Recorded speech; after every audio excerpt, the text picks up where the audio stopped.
University of California di Davis atau UC Davis membuka pusat penelitian kopi UC Davis Coffee Center. For many years, coffee has been understudied academically, not just at UC Davis, but around the country.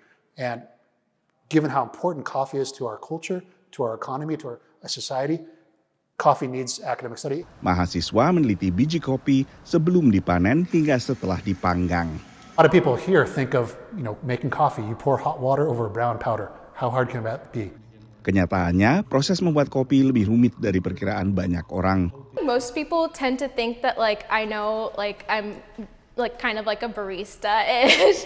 I know how to make a cup of coffee, but they don't really understand how much science and engineering and how much innovation is needed in the coffee industry. Pusat studi kopi ini berawal dari sebuah mata kuliah populer yang kemudian berkembang menjadi pusat riset multidisipliner. Kylie adalah mahasiswa serata 1 ilmu teknik rekayasa kimia. When people taste the coffee, we like to determine if the sensory notes in it. So if it's a little sour, if it's a little earthy, if it tastes like a little burnt, and we use that to determine the flavor profile. Laudia adalah seorang mahasiswa doktoral di bidang ilmu kinetika. I want to use science or chemistry or engineering to be able to control how your roasted beans are going to come out of the roaster. So we could control things like its acidity level. Dibandingkan riset seputar anggur misalnya, studi soal kopi di Amerika Serikat relatif tertinggal. UC Davis sebelumnya juga memiliki pusat penelitian anggur selain juga bir dan teh. Here's the size of the wine economy. Here's the size of the coffee economy in the United States. But then when you look at the academic investment, there's a lot for wine. There's a whole department here of wine. Historically, nothing for coffee.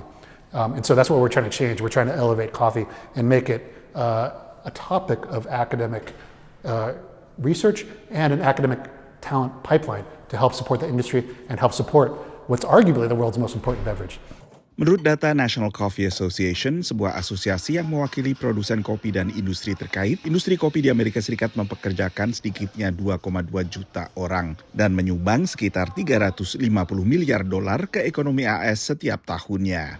Survei terkini oleh asosiasi yang sama menyebutkan bahwa 67% warga dewasa Amerika minum kopi setiap harinya. Ini peningkatan signifikan dibandingkan survei 20 tahun sebelumnya yang menunjukkan tak sampai separuh mengaku demikian. Dengan hasil survei ini, maka asosiasi ini mengklaim kopi adalah minuman yang paling sering diminum warga Amerika, bahkan melebihi air minum. Dari Washington DC, saya Nova Purwadi dan tim VOA.